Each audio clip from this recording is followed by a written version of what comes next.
We laugh. We cry. We learn.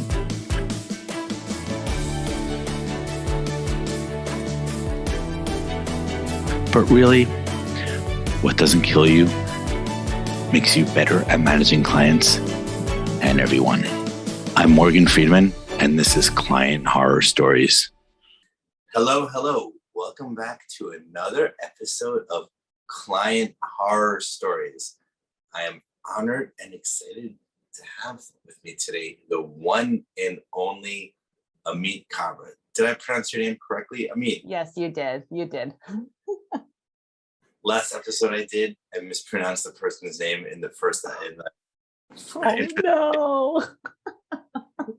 Oh well, but It happens, It wasn't out of malice, so it's okay. Not at all. So Ameet, I'm very excited to hear your story today, and I love jumping right into the action. So I have my hot tea in hand, and let's go. Tell us about your client horror story. My client horror story is from 7 years ago. I'm going to say 2015. Yeah, that would have been 7 years ago. In technicality. So I was working for an agency in Edmonton. Loved it for the most part, but eventually at one point, the politics kind of get in, and then you start realizing that agencies aren't necessarily the best places to work sometimes. And I would always be constantly telling everybody in the office during our daily meetings about like how much I was billable the day before.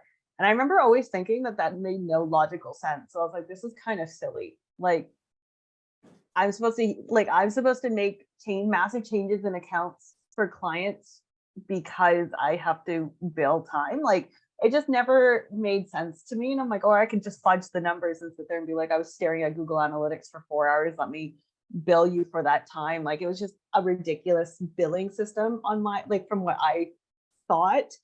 Because I do understand that hourly does have its place, but in this case, it just wasn't it, or at least I don't believe it was. Okay. So eventually, at one point or another, it just became this thing that was just eating away at me, and I really couldn't do it anymore. So I decided. I just want to pause for a second and discuss that, because the question of hourly billing is very interesting philosophically, because it kind of puts any professional at odds with their client, because the clients fundamentally want good work for the lowest price, but any professional wants to bill the most hours. So there's an interesting tension that setup is before you even do any work is a little bit like a time bomb. It is, and especially if you're selling a certain amount of hours, I think that's where I have the issue. Like hourly has its place for sure, and I know there's some people in the PPC community that do hourly work, and it works really well for them, but they do billing after the fact, right? So they'll do the work in January, figure out how many hours were put in, and then they'll bill the client for that. In this case, the agency was selling 5 hours up front, billing them for that, and then I had to be the person to use those 5 hours. Otherwise, we look like we were scamming them, but really in reality, we kind of were anyways by making work up to fill those 5 hours. And that's why I don't really like the idea of hourly work. If we're talking about it in pre-selling them afterwards, by all means, go ahead, knock yourself out, make your hourly rate super duper high. That way you're actually getting compensated for your experience at the same time, and not necessarily giving away great work for free-ish, right? But in this case, it just did not work for me. I just hated the idea of it. So I prefer retainer when I'm doing billing for our agency, just because it's easy. I hate invoicing, so I can set up a reoccurring thing. If we go over the hours, then that's my problem. If we go under the hours, great, I made a little bit of extra cash. But eventually, at one point or another, when you actually really look at the time logs, at the end of the year, it all equals to the same thing. So it really makes no difference on my end. And then at least the client knows exactly how much they're spending every single month. It's a bit more predictable on our end as well. Allows me to make decisions for the business that I can't otherwise if we're working on an hourly basis. But yeah, not to shit on hourly. It definitely has its place. It's just it doesn't work for me. So going through that with that agency, I really just hated the idea. So then I eventually decided to go freelance and actually just become a contractor for that agency. And that lasted maybe 2 weeks. And then we were like, this doesn't work because I'm just like, I'm a horrible employee. And I know that about myself. Like I'm that person who will sit around and do my job and put my head down and like just completely just like annihilate any benchmark that might be out there. And then afterwards, I'll get to a point where I know that I can't be replaced. And then my ego gets a little too big. And admittedly, I was in my 20s when this was happening. So maybe it'd be a little bit different in my 30s. I don't know. I can't really say. But in my 20s, I had like a really massive ego because in my city, I was one of the very few people who did pay-per-click. And really at that one point, PPC became Ameet Khabra. That was it. Like that, nobody knew anything outside of that. So naturally, if you're in your mid-20s, your head's gonna get pretty large really at one point or another. And that's exactly what had happened to me. So I got to a position where I was able to tell my bosses to go fuck themselves and like really directly to their faces, exactly like this, and then come back to work the next day. To the like, even at one point I got up, I got annoyed by the construction. I got up, packed my bag, and went home and emailed them. And I'm like, I'm not coming back to the office. I'll be working from home until further notice. And they like literally the day before told everybody that no one was allowed to do that. So like I really exercised my power in all of these situations. And I very quickly realized that I was just a horrible employee. I'm just not meant to work under somebody. I like the autonomy of being able to leave halfway through my day and go for a walk or go see my niece and my nephew for a couple hours and then make up that time later, where other employers are just like, no, you work from 9 and then you end at 5.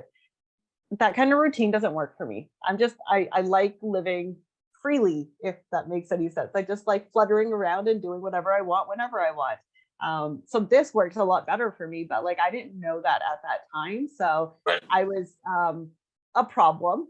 I'm willing to admit that I was a little bit of a problem. So eventually we decided to do that contract.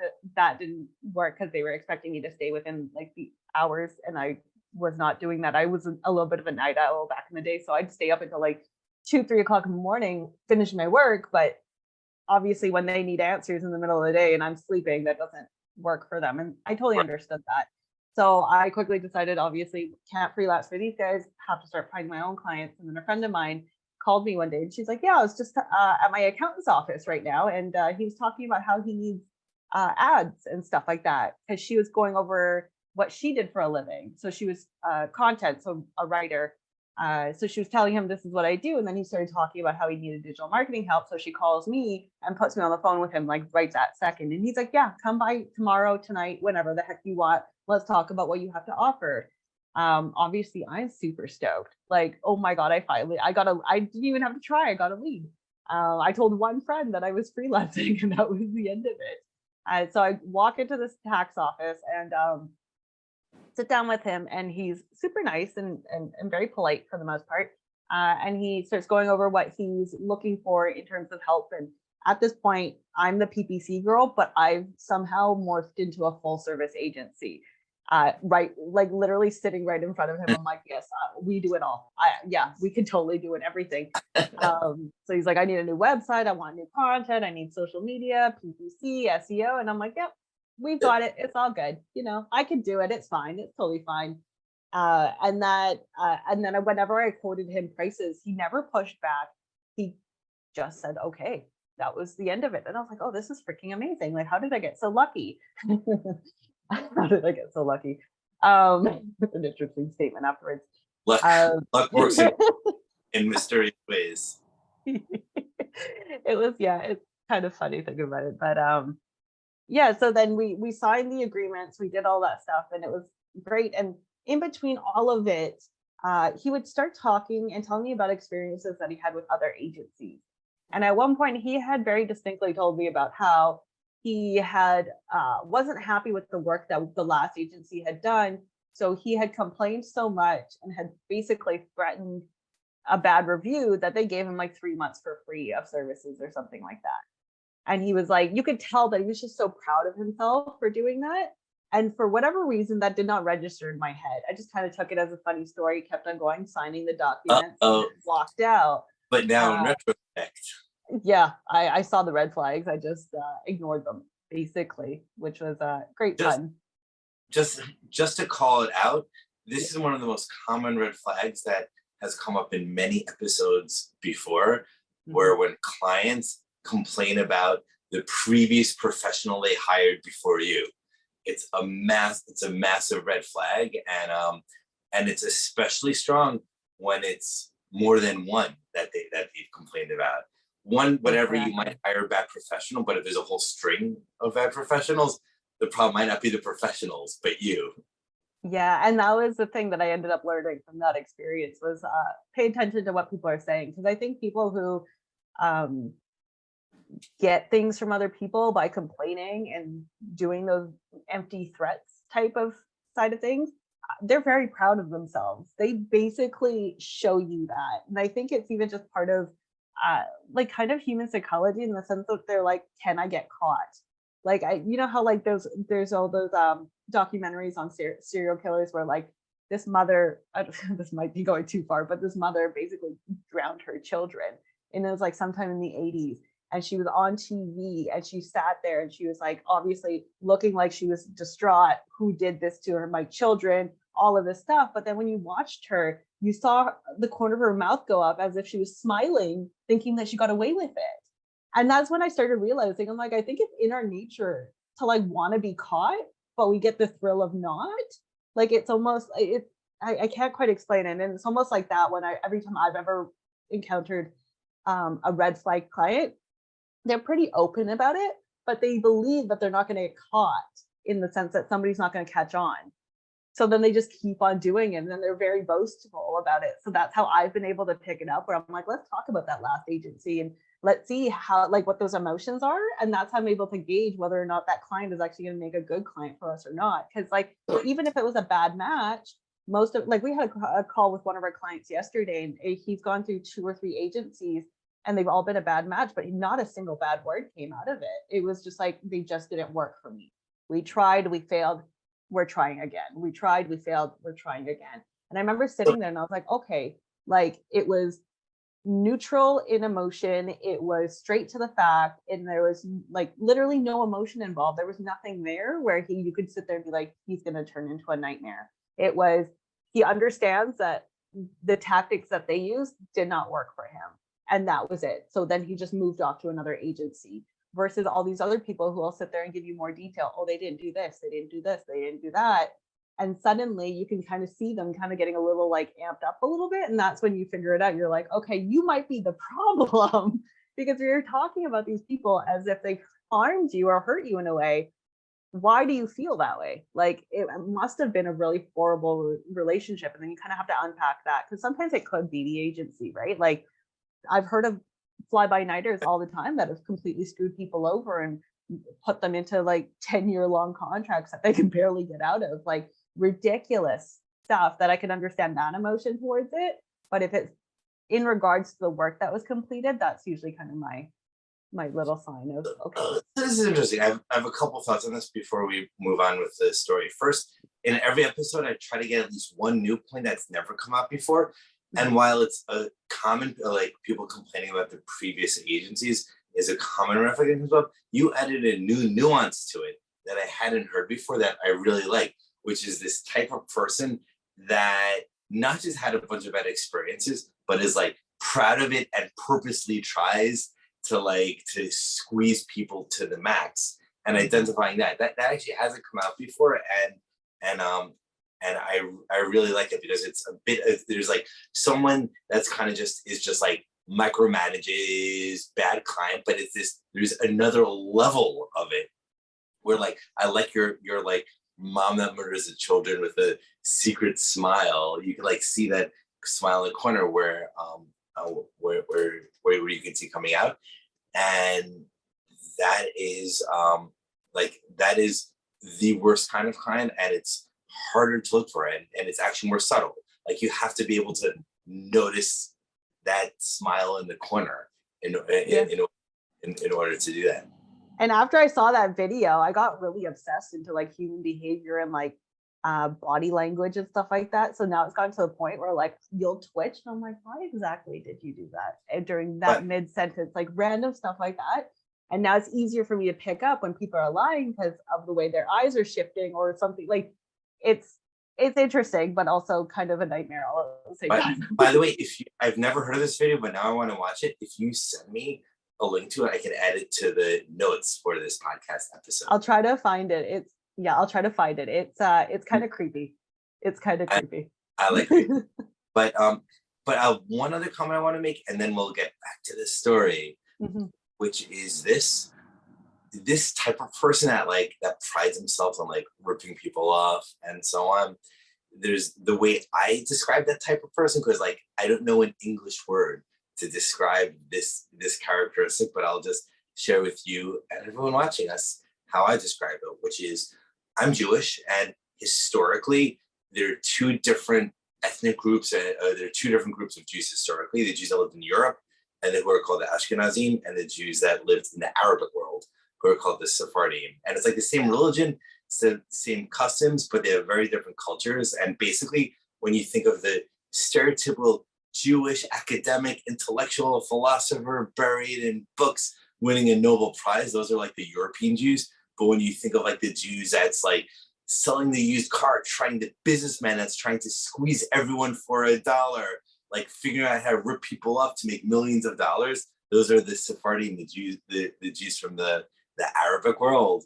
And like in Jewish culture, there's just so like this exact type of person is like the canonical or stereotypical Sephardi or Jew or Jew from the Arabic world. I know so many Sephardi Jews who, for example, insist that the correct price for anything they ever buy, product or service, is 50% of the quoted price. So anything, there will be quoted price no matter what it is. And they'll just like fight tooth and nail to the death, like they're being ripped off until they get near the halfway point. It just makes no sense to me. Like it's like, and knowing a lot of people like that, the interesting thing is trying to model their mind, and often they see it as a game. They don't need those 10 cents. It's just like part of the challenge of squeezing everyone to the max.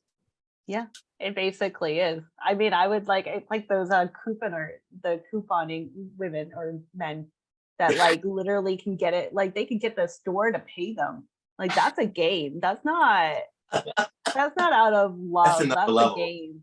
That's like you're literally studying these things and going, how do I rig the system? And you're doing an amazing, if you can not even convince, you can actually like get a grocery store to remit money to you while you're walking out with hundreds of dollars of product.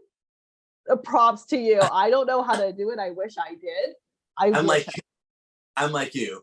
I'm the bookish intellectual one, not the one squeezing everyone. Yeah, I'm not that. Like, I wish I was that kind of smart sometimes. But I'm like, damn, I'd have so much more money. I'd also have a full garage of just toilet paper too. But like, you know, totally.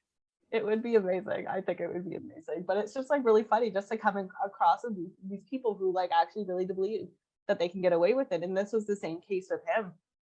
So like basically what ended up happening is we signed the contract in December. I took over a PPC right away. December is a slow month. Who in the world is thinking about taxes during Christmas?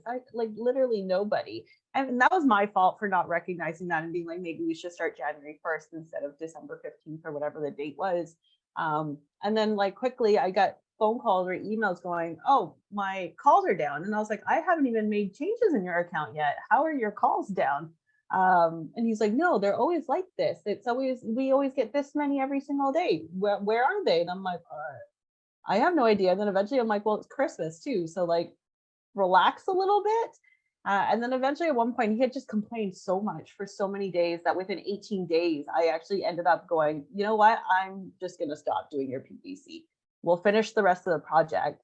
I won't bill you for the PPC work that I did. It is what it is, and called it a day.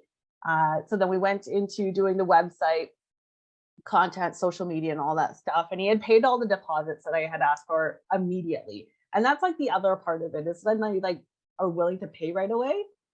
It's kind of interesting. Like we'll sit there and say, oh my God, these clients are the most amazing, but it's the ones that are moving a little too quick sometimes are a little bit of a sign because they're just kind of almost like you get wrapped up in, or at least this is what it came off to me with this person is if I can kind of distract you enough by paying you these deposits and get you working on everything right away, you'll ignore the red flags. And that's exactly kind of what had happened in mine because I just like literally he went sign the agreement, here's your check, and I just went, oh excellent, and I walked out and I was like, this was fantastic, without actually realizing that he had told me all of these things that I should have been aware of. Ameet, I've just had a moment of life realization that you led me to. I'm like entering a state of nirvana. I'll be here. So I have to share this.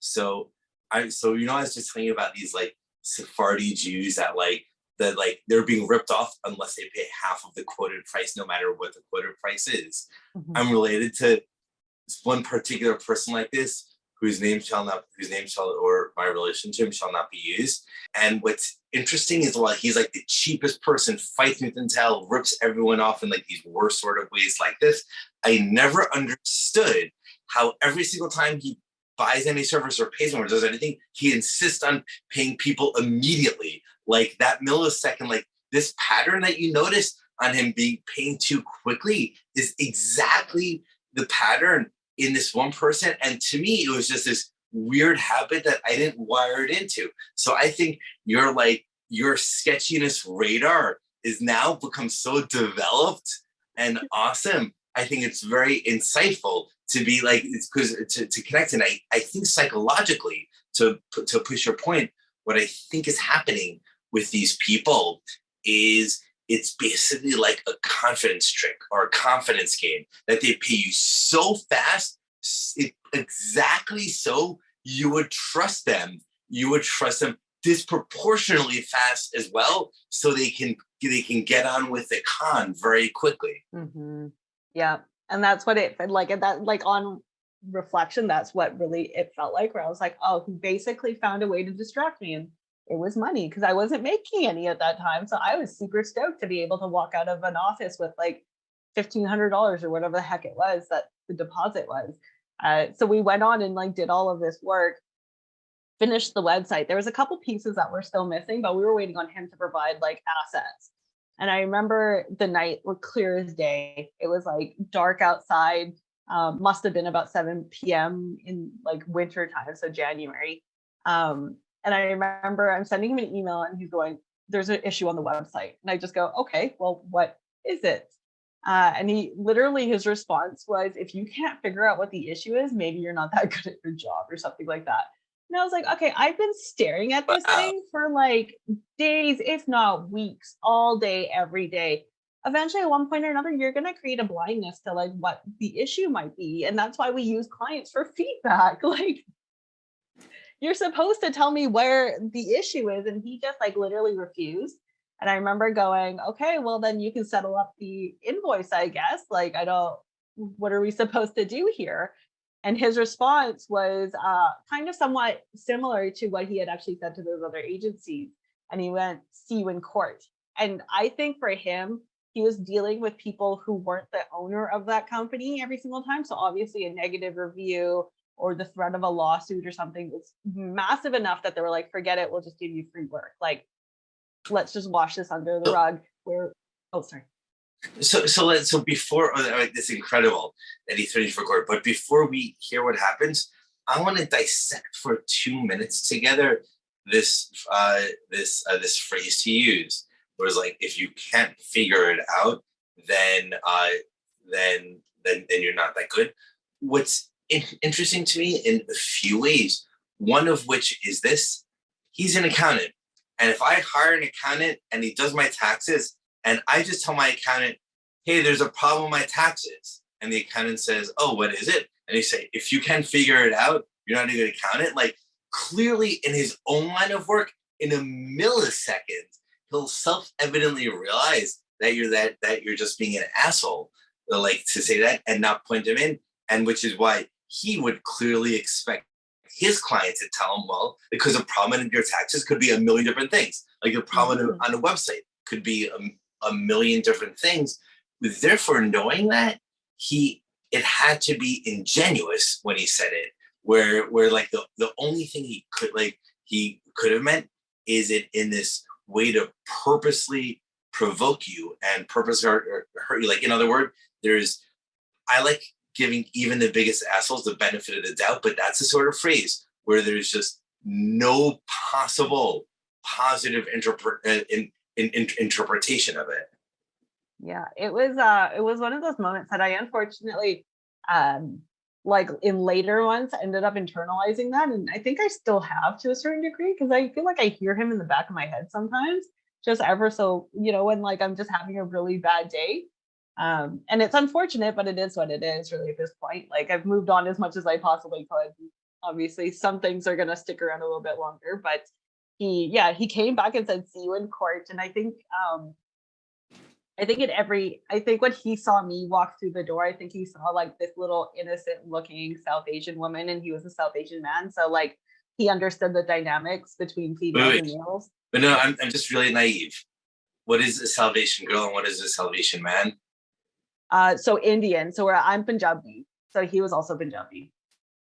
So, just because I'm sorry for being naive on these things, Salvation means Punjabi.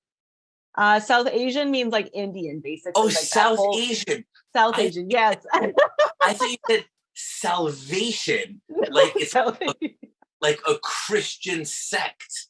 And I'm like, Seventh-day Christ Adventist Resurrection is like the salvation group. No. Of course I know the word South Asian. It's just your Canadian accent is getting to me. Got it. So, sorry. Man. Okay. No, totally fair. Yeah, so he was South Asian. So not Salvation. So am I. He's not Salvation, South Asian. South Asian, yes. I'll try to enunciate a little bit more. But I need to learn this like Vancouver accent. Or Edmonton. It's a hybrid of many different cities, at least. Two or three. Edmonton, Vancouver. I did some time in Kelowna, so I think people tend to have their accent for where they lived when you were 13. Where did you live when you were 13? Oh, I was in Surrey when I was 13. Surrey. Yes. Good old Surrey. Yep. right outside Vancouver.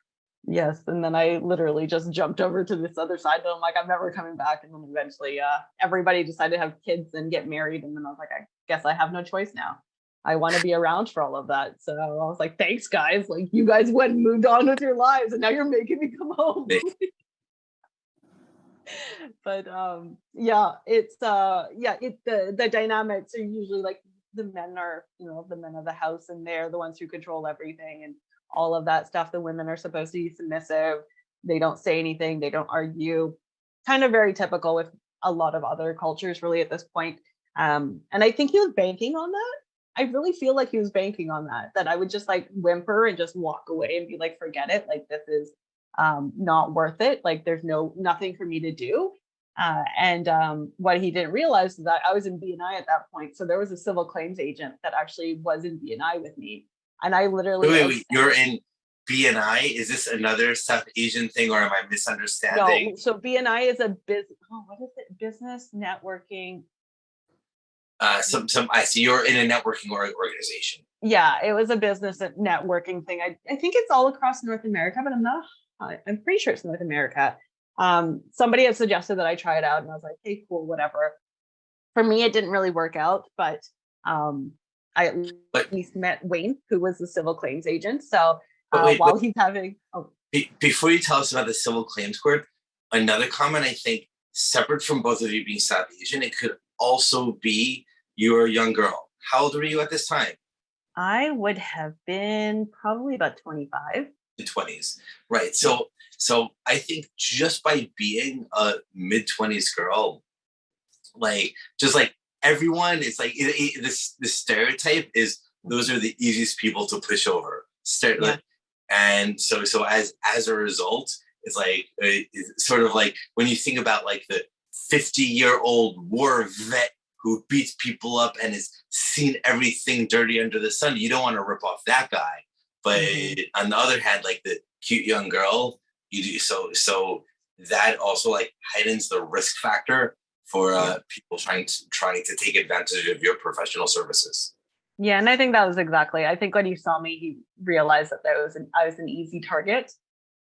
So I kind of went off and tried my best to do what I could, and obviously it didn't work out. So I'm thinking about 7, 8 p.m. at night. I'm texting Mhm. Wayne, going, "This is what's happening," and he literally leaves his family dinner that he has with his family once a week, and calls me, and he's just like, what happened?" And I was like, "Here are all the details. I have all the contracts. Here's the email communication. Like, I don't, what am I supposed to do here?" And he literally goes, "Don't worry, I've got it handled." And I was like, okay. The next morning, literally the next morning, there was a lawsuit waiting for that client for the amount that he owed me, which was probably, I think, about maybe $4,000, I want to say, five, somewhere around there. Um, and it was absolutely, it was like probably my shining moment where I was like, yeah, I'm like, you said see you in court 12 hours later, here's your lawsuit. See you in court. Like, I don't, what am I supposed to do here? Right. And then they have, so the way that works in Alberta, maybe in Canada, but I know it how works in Alberta this way, where if you are filed like a civil claims lawsuit, you have 21 days to answer. Basically, you can either countersue or decide to go to mediation. He decided to countersue because class act, why not? And he decided to come for me for the maximum amount for civil claims, which was $50,000 in lost revenue. And I was like, as an accountant, I'm pretty sure you know that it's incredibly illegal to cook your books. So how exactly are you planning to prove that there was $50,000 lost in the span of 45 days? Like, I highly doubt you're making $50,000 every single month. Like, I couldn't get my head around it. I was like, close to it, maybe.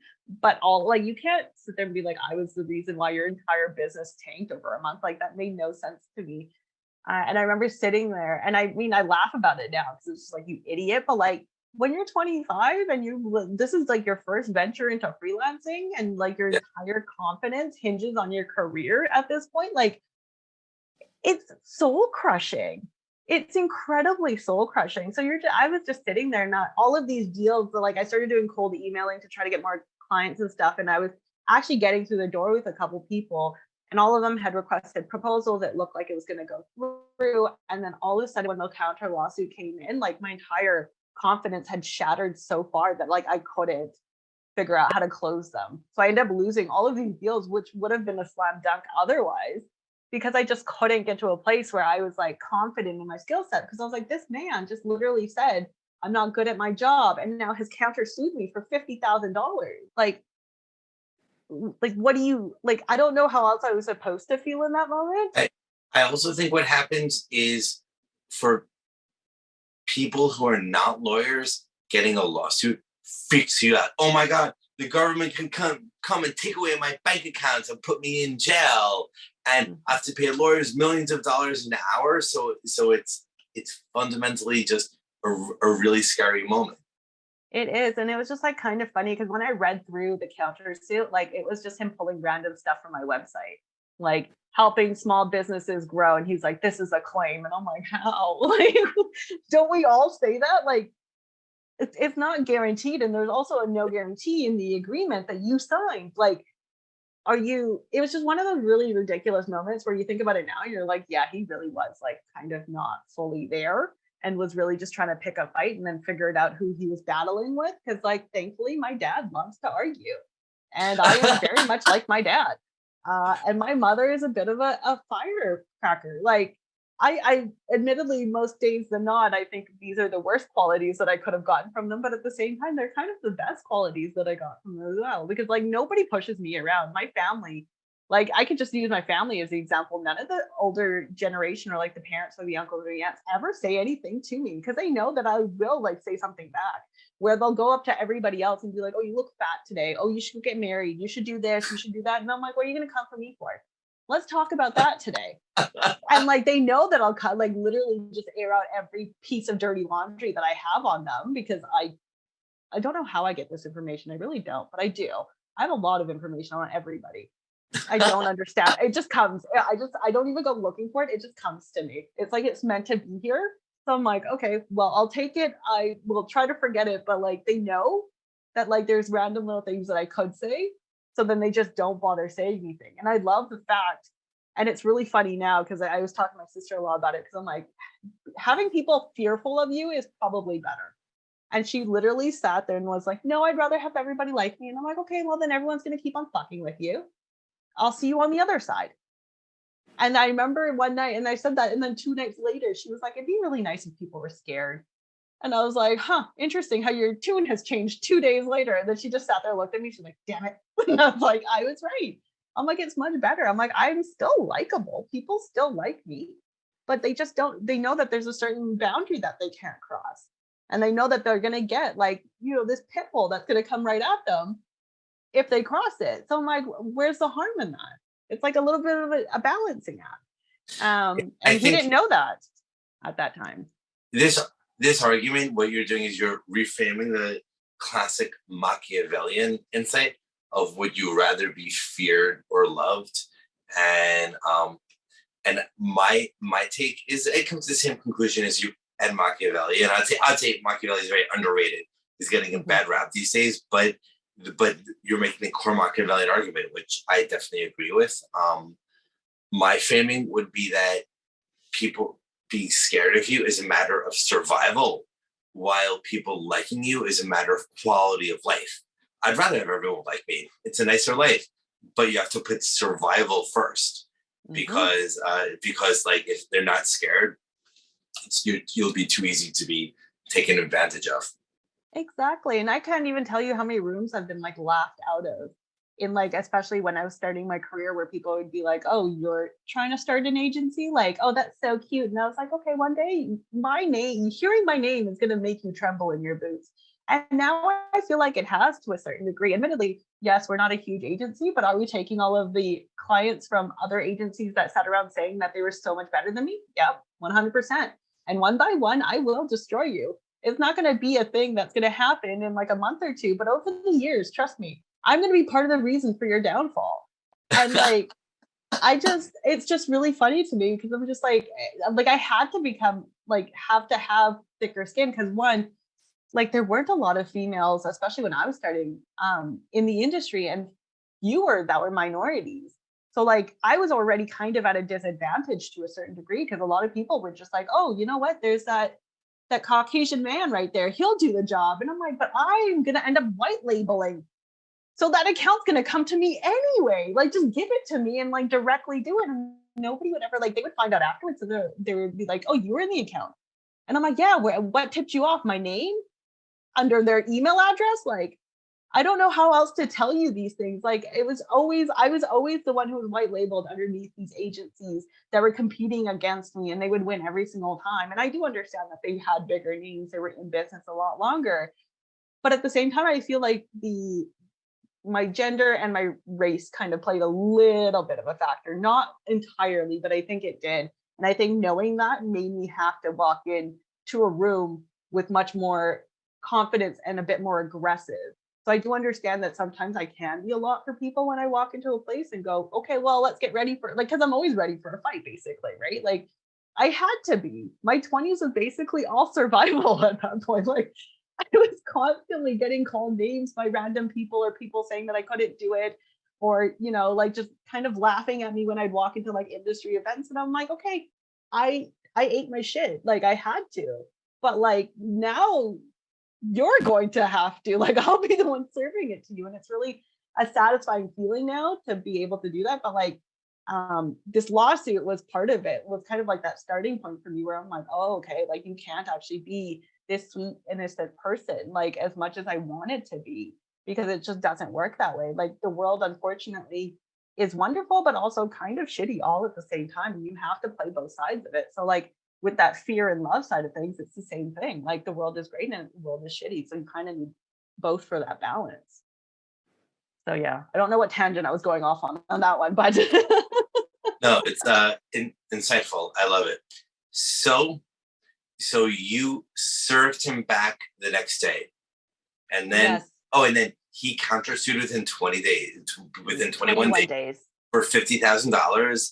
And then it kind of caused this whole ripple effect in my life, unfortunately. And it was frankly the worst. I still believe it was the worst year of my life. I learned quite a bit, but like it was still the worst year of my life. So I ended up starting to get sharp pains in my chest and all of these random things. Some mornings I wouldn't even be able to like get up because like my shoulders would be in so much pain. Like I physically couldn't push myself up. Like I would end up having to stay in bed. And I had my dogs at that time, and I hate that I have to I don't have to admit it, but I hate that I admit it, that I don't genuinely know what happened to them during like 3 months.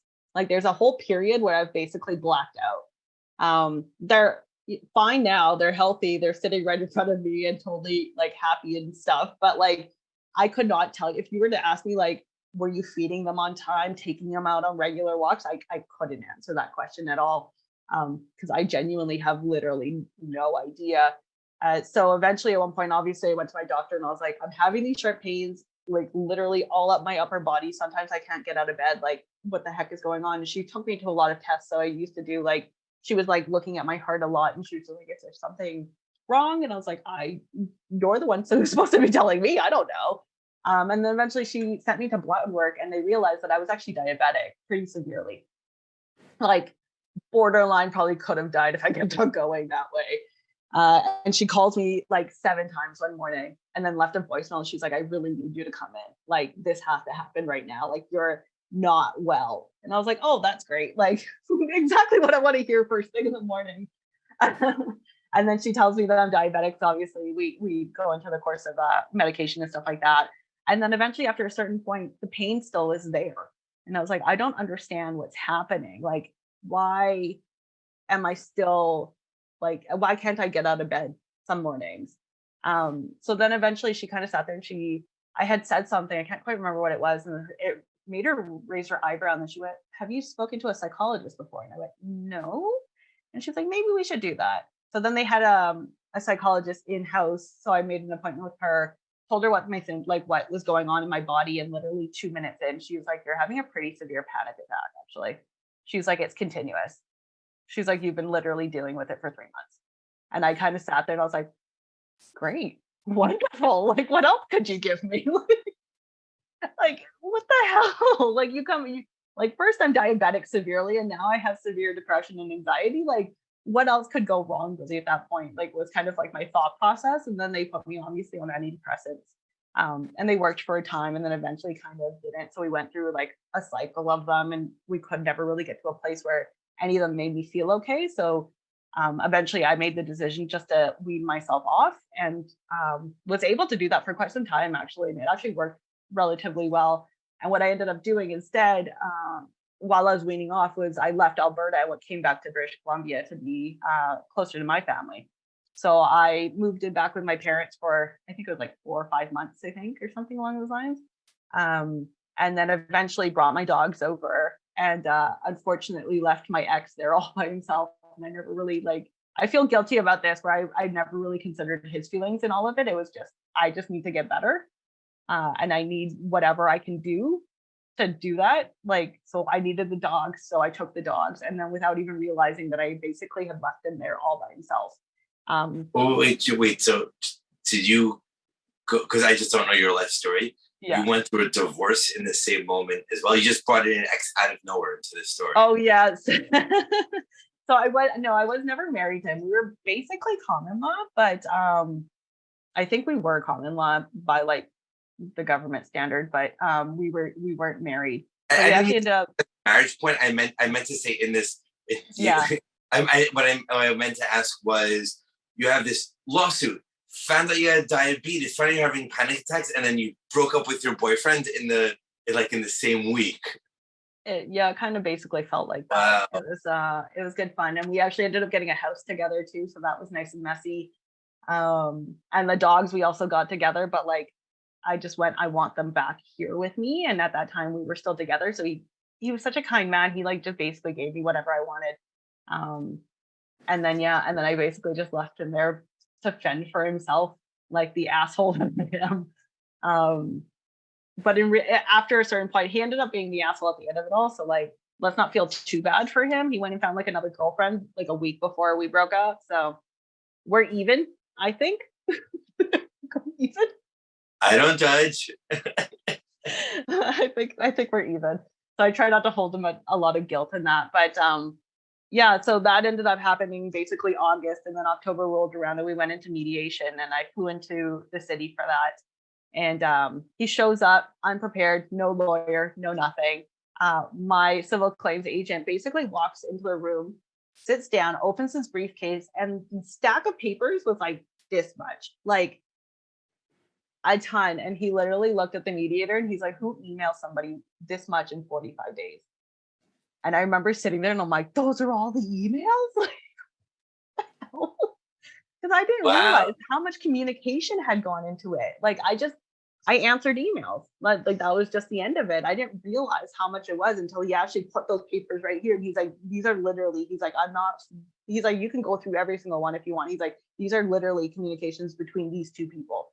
And he's like, explain to me how that happens in 45 days when that person is not like a complete psychopath, basically. And I remember the client said nothing the entire time. He just sat there, listened while my civil claims agent was going off of whatever points he was making. And then I think it was like a maybe after that, they were basically like, okay, well, it's either you guys settle out of court or you go to court. And since Wayne was my friend, the civil claims agent, he came up to me and he was like, well, he's like, it's really your choice at the end of the day. He's like, I'm fine with either decision, but for him to make money, it had to be settled out of court. Because when he goes to court, he was like, I basically lose money. And I kind of sat there, thought about it, and I was like, okay, then like that's a good piece of information to know. And then about a week later, I believe it was, the client sent me an email and he's like, I'll give you, I can't remember how much it was. It was less than what he owed. He's like, I'll give you X amount and we'll just call it a day, but you have to give me my site. And I was like, yeah, take everything. I don't care. I just want my cash, right? So I sat there, thought about it. I think I countered, and then we eventually got to a place where I was moderately happy with it. And I kind of just wanted it to be over. And frankly, if I was put in that same position again today, I think I probably would just settle out of court and just call it a day. Because honestly, like, it just doesn't seem worth it to me. Like, I'd rather get 80% of my cash than to go into court and get the remaining 20. It just doesn't make any sense. You mean a few $1,000s isn't worth the complete destruction of your life? It was, but at that point, like, do you really want to put yourself through that mental turmoil even longer? And for me, because I was just already so broken, really, at this point, like, there's no other word for it. I was basically broken at that point, that I wanted to start rebuilding and less focus, and kind of move away from 2016 and move into 2017 on better grounds. So for me, that decision, I don't know. I think I would probably make the same decision again today if it really meant if it's mental health or money. I'm going to choose my mental health really at this point. If I'm not good, then I'm not, the money. What is it going to do? It's going to do nothing for me really at that point, right? So we ended up settling out of court, and that was kind of the end of it. I never heard from him ever again. I sometimes when I'm in Edmonton, I'll drive by the place and I'll be like kind of cursing at him that way, but it doesn't happen very often. And yeah, it was an interesting time. But the end of it all, at the end of the lawsuit, I basically actually ended up packing up my things and went back to Alberta because I refused to let that be my story of why I left. So I was like, if I'm leaving on my own terms. I'm not leaving because like some asshole made my life a living hell. Like I couldn't live with that. So yeah, I went back and completely crushed it, built an agency, and then came home. That's the story. Through Joseph Campbell Hero's narrative. Leave a town, crush it, have all these wars, fight the dragons, and you come back to your town, the big victor. So my final question is, let's talk about what you learned from this experience. We shared some of the learnings beforehand about the red flags in the beginning, and then at the very end, just now you mentioned another important learning, to prioritize mental health over winning or a few $1,000s. Other than and both are important lessons. other than these two, are there any other important lessons that you want to share? I think the other lessons are one, like slowing down. Like that sales process was far too quick. Like if I had slowed down, I think I might have seen the flags. I can't guarantee it because, like, again, I was 25. I was pretty stupid. I mean, I'm not much smarter now, but like I feel like I'm just a bit more experienced now that I can kind of figure it out a little bit faster. So I wish I slowed down that sales process. Because that's something that we've even learned even at the agency last year. We started working with a client and they were like, we want to get started now. And that was the notion that we had thought that that was what they wanted. So we were trying to like basically start an account really, really quickly. And then there was a lot of mess ups in between because we didn't slow anything down. We like literally just tried to rail through it. And that relationship completely like fumbled before us. They didn't end up paying like basically any of their invoices aside from like the first one. And then that was the end of it. And again, he had the same tendencies where he paid right away, all of that stuff. But because I wasn't the one who was in the front seat doing the sales process, I didn't realize what had happened. So it was a really great learning moment for our director to sit there and be like, oh, yes, we do need to keep it slow. So now every time he closes a sale, I'm like, this is the cutoff date. Otherwise, we're not doing it until like the following intake, basically. We have 2 intakes every single month. And that's been really kind of easy because now if you contact me on March 7th, I'm not starting your account until March 15th at the earliest. At the latest, maybe April 1st. And that makes it a lot longer for us to be able to have those conversations and really like figure out if we're actually going to be a good fit.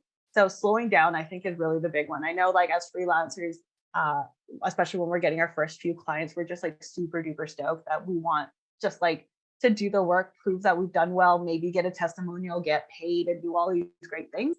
But and slowing down is obviously not that glamorous, but it really does save you a lot of headache at the end of the day. And really in reality, if you think about it, it might actually make you more money because like the amount of time that I spent on this lawsuit and the amount of time that I like spent crying and in bed and all of these other things, like that was a ton of money. I stopped working for 7 months.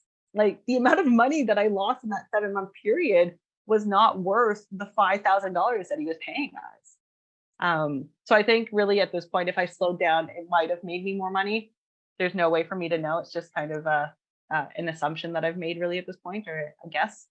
So yeah, I would say slowing down, and then also trust your gut. I think I really do feel like my gut was saying something. I think I just ignored it. And I kind of just walked down and went, hey, money, like this is what I wanted. And I wanted to go home to my boyfriend and be like, look, I made money today.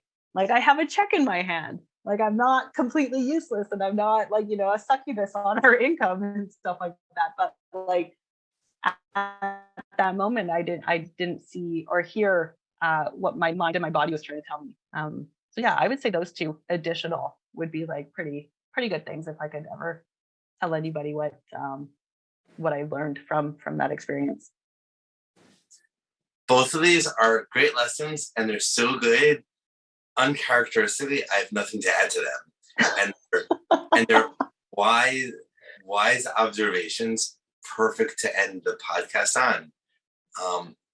Ameet, awesome story, so many lessons, and I'm glad you've survived and recovered, and I'm glad that you're open enough to share all the challenges and everything you went through. And everyone that's watched this to the end, I hope you enjoyed it and learned as much as I did. And thank you for watching. Thank you for having me.